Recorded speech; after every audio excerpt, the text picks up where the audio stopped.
Good morning and welcome to the market forecast. Today is Tuesday, April the 20th. It is 4:20. Make sure that you are keeping your markets in context. We're always hoping that you have accurate context, good risk management, and infinite patience in the markets. My name's John Hoagland. Thanks for trusting me with your time this morning. Great to see everybody. Starting with the economic numbers this morning, there aren't any. Nothing due out, really nothing that impactful until Thursday. We do have EIA tomorrow, as usual. The crude stocks number tomorrow at 9:30, but pretty much a longer list on Thursday. All the important information Thursday and Friday this week. Don't let that don't let that let your guard down though. There's always the distinct possibility of headline risks in the world we are living in right now. As far as news is concerned, just looking over a few things this morning. Apparently, Chinese President Xi had a speech that kind of raised tensions with the U.S. without actually naming the U.S. in the speech.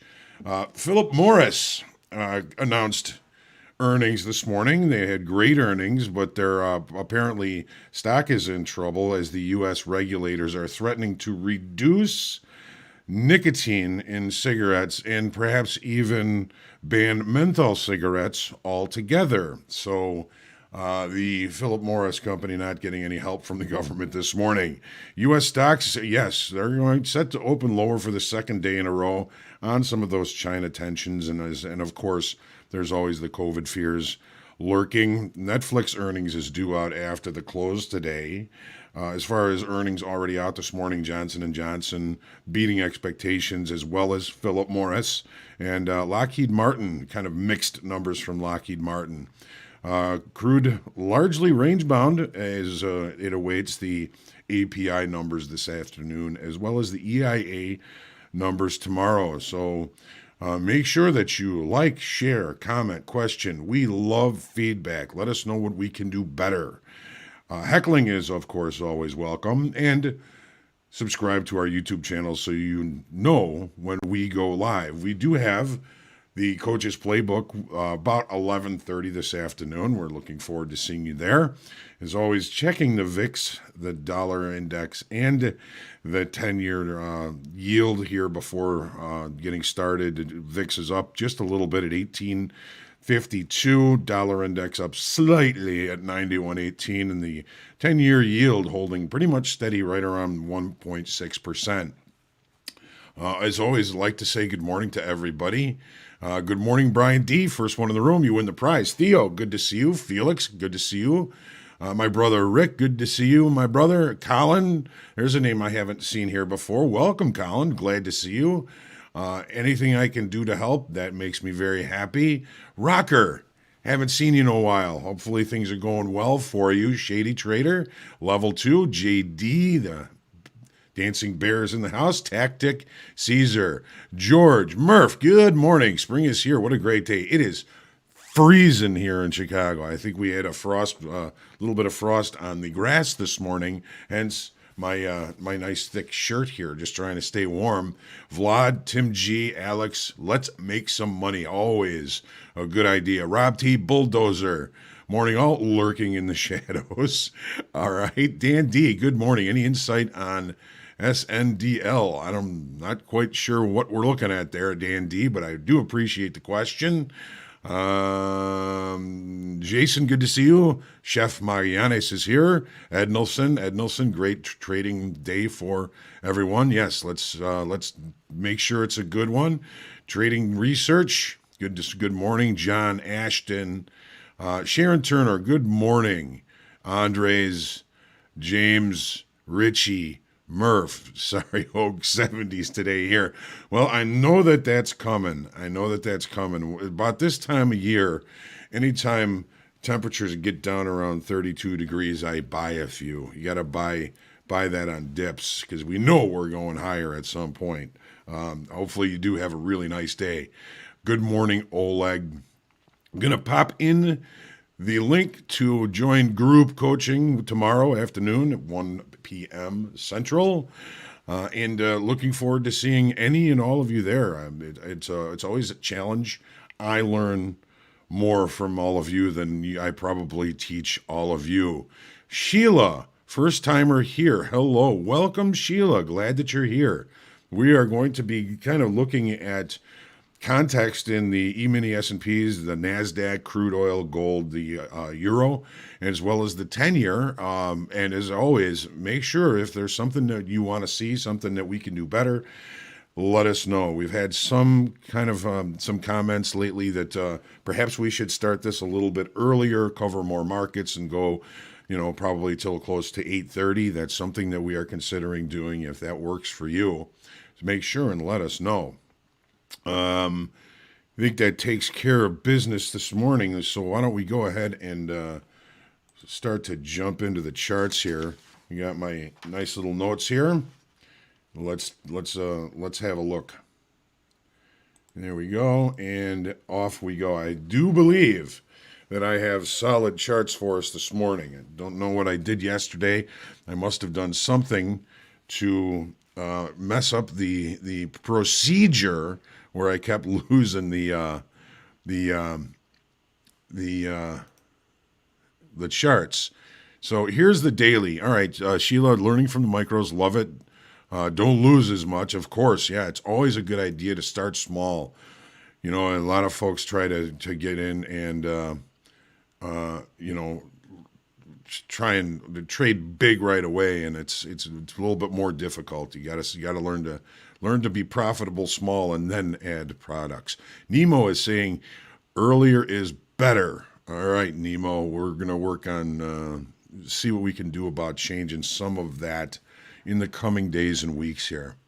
So this is the daily in crude. Overall volume was pretty low yesterday. Although it looks pretty good here, overall it was relatively low. We did lose 4,600 in open interest, and a lot of that is because we are approaching the May expiration date. So volume and open interest not very helpful in and around rollover. I'm seeing that we've got some pretty good space either way. This 61.50 weekly kickoff low, 65.50 high. We're right in the middle of it. And we can see that there was some considerable organization in the move to the downside and then a big push to the downside. So big push to the upside back above this level, now right back in the center. It almost seems like this market could go either way. And of course, it can. I think it's waiting more information and looking for the expiration of the May contract. You remember last year's May expiration? It traded all the way down to negative $40. We're not going to be doing that this time. The market is a little bit more organized, and we're not in the middle of the beginning of a pandemic. Unfortunately, we're still dealing with that. But lots of questions as to raising production in OPEC and Russia and all of that. And then, of course, the question as to when is the real demand going to come here in the U.S. and in other countries, of course, as we get this COVID under control. I guess yesterday was a milestone where you had 50% of the U.S. population receiving at least their first dose of the vaccine. So a big milestone yesterday. It's a good thing. Let's get this thing over with. All right, so enough about that. Really just kind of looking at what's going on here. We're still kind of showing overall higher highs, higher lows, seeing some information in these Hull moving averages that the momentum to the upside may be starting to fall off. And of course it is, because we've kind of gone sideways for about the last 3 or 4 sessions, not using that as an important level of expectation today. Here's the 30-minute chart. Wally, let's get this thing out here so everybody can see it. Here's the 4 days of range that we've been in. We had some considerable overnight longs last night that have already reconciled, guess what, right back to settlement. We talk about how settlement is a target, sometimes even occasionally an opportunity for an execution. So those early buyers kind of reconciled, got out of those positions, opening not necessarily with a gap here, not necessarily with the opening range at either extreme, but what we're kind of looking for is We're looking for the market to accept outside of yesterday's area of value, the previous day's area of value, the previous day's area of value. If we can hold up above here, we may start to see some new buyers coming into this market and moving this market higher. It appears as though without the gap, we have not traded back into value from yesterday at all, looking like we are, finding some buyers here. So, without a gap, value area high from the previous session is a good opportunity for us. We did open in range. We've played inside of the range. It says maybe there will be better trade locations as the day goes on. So again, short time frame upside structure does remain. So I'm looking for this market as an opportunity to buy weakness when weakness does present itself. Weakness presented itself, unfortunately, before the open. Look at the overnight low settlement relatively close together. That's an important kind of a high target area, if you will. Market seeming to be rejecting value and price value range from yesterday. So I'm going to be looking for opportunities to perhaps buy weakness until something in that breaks. I'm going to stay patient. I need to find locations that are cheap, locations that I can limit the risk in anything that I'm doing. So I'm going to be looking at this opportunity as something that may present itself as the day goes on if I haven't already found a way into this move to the upside. Now, this move to the upside may or may not continue. We've got our 20-session exponential moving average just above. We've got our 50-session just below price right now. When they're this close together, it almost seems like anything can happen. It's almost like I try and avoid it when they are braided like this and when they're close together like this. We see a crossover that might provide a bigger opportunity.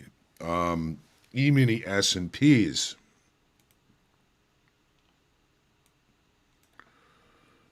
So higher volume and open interest on a down day yesterday. I'm just going to make this really big. We all know what's been going on in the daily chart, or at least I hope we should. Higher volume, an decrease in open interest. An increase in open interest. We added 8,500 estimated in open interest on a down day on higher volume. We're starting to see the market kind of looking like we're going to see some kind of a pullback, but I think we're pretty far away from any kind of major market state break. The market needs to either consolidate up here for a while, or we need a pullback to even out inventories so we can get the next move to the upside. You might hear some people in trading say, you know what, the market needs to break before it can rally. I think we've been kind of approaching that. We've been talking over the last couple of weeks with the Hull moving averages holding above price that the market may be starting to lose some momentum. Now we've got our Hulls kind of facing lower. And, this does provide opportunities for shorts when that does happen. We're going to have a hard time looking for shorts here this morning because we're already opening lower. But again, I'm not looking at this as a huge opportunity for a huge break in structure to the downside. It's going to take some sort of news for that to happen. We've got a gap down below here. We got weekly kickoff low here at 40.66. Just below that, there is a gap, a daytime frame gap that goes from 40.37 quarter down to 40.14.50. 40.37 quarter, right about here, to 40.14.50 to right about here. That's a day that the market opened with a day's time frame gap. You don't see it in the all extended trading hour chart. Just keeping an eye on it. Now this weekly kickoff low here would be kind of a stage one for a major market state break. I don't even know why we're talking about it, because the probability of that happening is relatively low without any kind of major news coming out.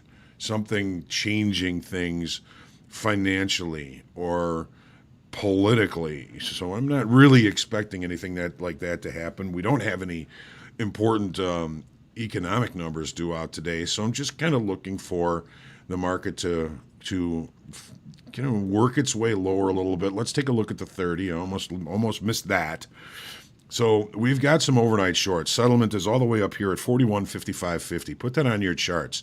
We're kind of hanging around here looking like there may be a gap open to the downside. That probability is now falling off as we are about 14 minutes from the regular trading hour open. So if we do open back in range or even back in value, that's going to say, okay, I'm going to look for better trade locations as the day goes on. We open below value. We leave the opening range at the high of the session. That might give us another push to the downside. I remember if we did that yesterday, but yesterday we opened in range and value, and we left relatively quickly for a pretty decent push to the downside. If that's a new starting trend, I mean, look at the highs here. Lower high, lower high, lower high, all-time high, lower high, lower high, lower high, lower low, lower low, lower low. If that's the short time frame market state we're in, I'll be looking for opportunities to sell strength until something breaks. Maybe that something breaking would just be our overnight high today. We're going to be patient and look for opportunities as the day goes on. We've been kind of sensing and kind of connotating that we may be starting to see a little bit of a need for a pullback, and I think that that's where we're at. Not predicting anything huge. And we can't really predict anything either. The markets control everything. We control our risk. Nasdaq, same but different. Okay, we put in an all-time high last week. Unfortunately, it was in the overnight session. Higher volume and open interest on a down day, similar to the S&Ps. We added 5,700 estimated open interest. We had higher volume, but the Nasdaq is a little bit different. We're already in an area of consolidation, and this area of consolidation may be doing what a pullback might be doing for the S&Ps. When we consolidate, we even out inventory in multiple time frames, and if we consolidate here long enough, that may be enough to even out inventory. In order for the market to continue to move higher, we need a break or we need some consolidation. This might be what's going on here. Yesterday, again, higher volume, higher open interest, new shorts, but still range bound, short time frame controlled.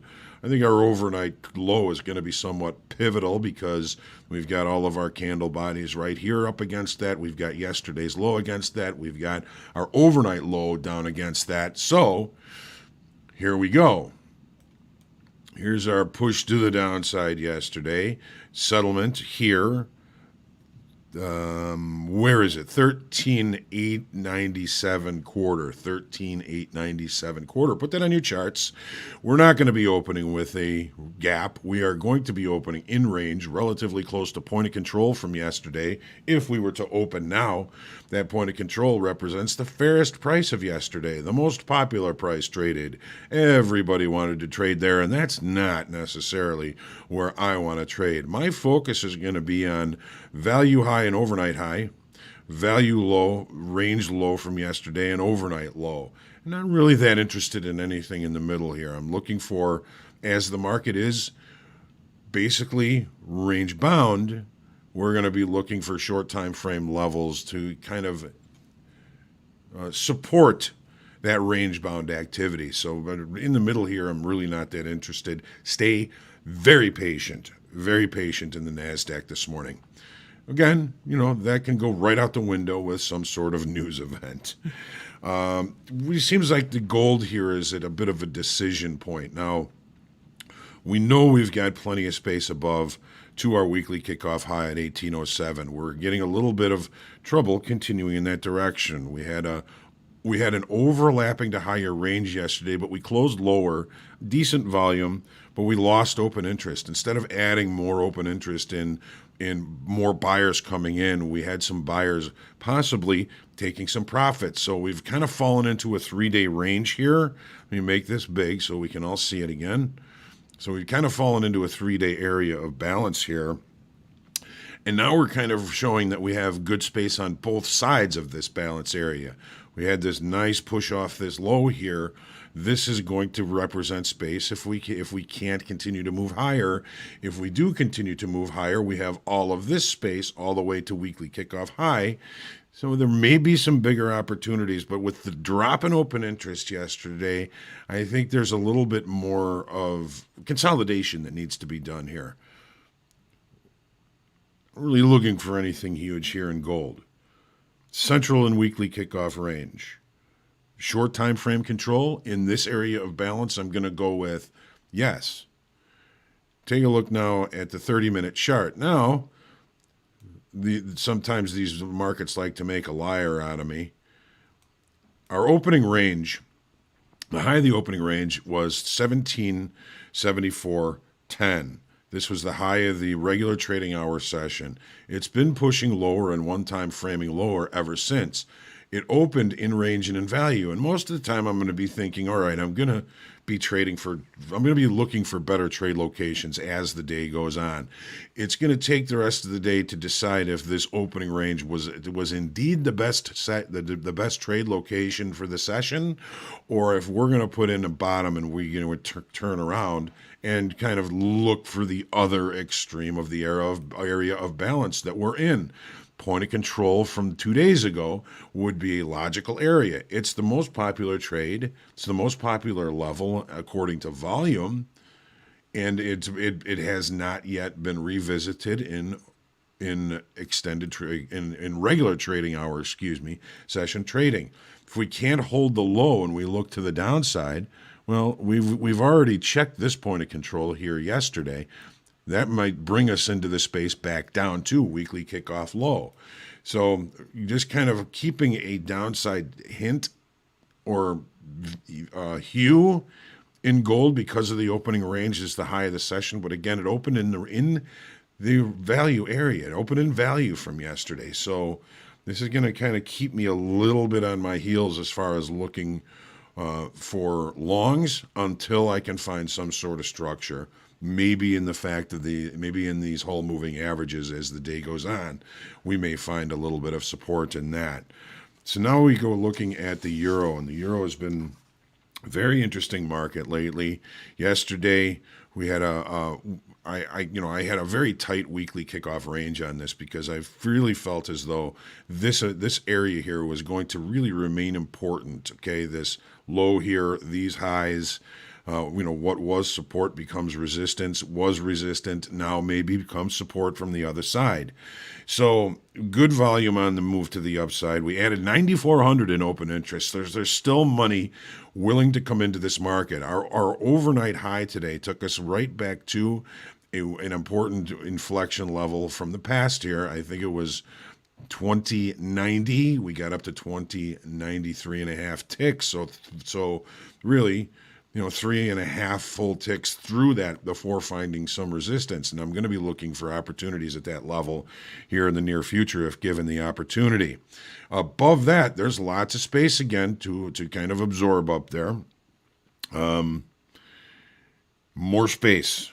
Looking for space. Take a look at the 30-minute chart. So pretty decent overnight move yesterday. We added 9,400 in open interest, and I think the market looked lower, but I think we kind of ground some of the shorts that may have been in this market from up here through the day yesterday, adding that open interest settlement again up here at 120.53. Overnight longs have now reconciled. We kind of opened in range and value, so you're going to be looking for opportunities as the day goes on. Our overnight low was taken out by the regular trading hour session here, and it does look as though we are starting to put in lower highs and lower lows. So I'm going to be looking for better trade locations for longs. And this market is a market that I'm, by the volume, open interest, and technicals, even some of the profiles, I'm looking at this market as a market that I want to look to buy weakness in.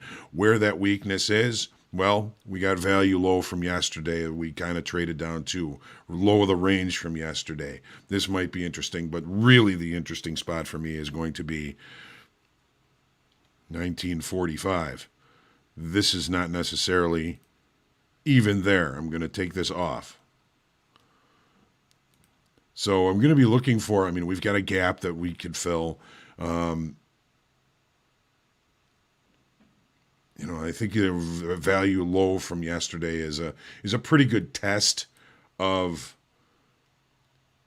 resilience to the upside. If we can't hold the value low and the low from yesterday, I'll look for opportunities perhaps down to this point of control from the day previous to that.